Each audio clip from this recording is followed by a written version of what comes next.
દાહોદ જિલ્લાની દેવગઢ બારે નગરપાલિકાની તાજેતરમાં યોજાયેલી પેટા ચૂંટણીના પરિણામોએ સ્થાનિક રાજકારણમાં મોટો વળાંક આવ્યો છે।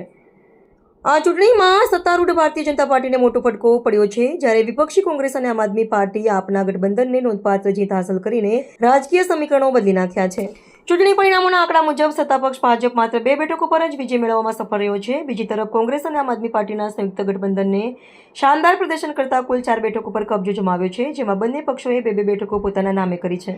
ખાસ કરીને રાજ્યના પૂર્વ મંત્રી બચુભાઈ ખાબડના મજબૂત પ્રભાવ ક્ષેત્ર ગણાતા વિસ્તારમાં ભાજપનું આ નબળું પ્રદર્શન રાજકીય વર્તુળોમાં ભારે ચર્ચાનો વિષય બન્યું છે। આ અણધાર્યા પરિણામોને પગલે દેવગઢ બારિયાના સ્થાનિક રાજકારણમાં નવા સમીકરણો અને ભવિષ્યની રણનીતિઓ અંગે ચર્ચાઓએ જોર પકડ્યું છે। કોંગ્રેસ અને આપના સફળ ગઠબંધનને વિપક્ષી છાવણીમાં નવો ઉત્સાહ પૂરો પાડ્યો છે।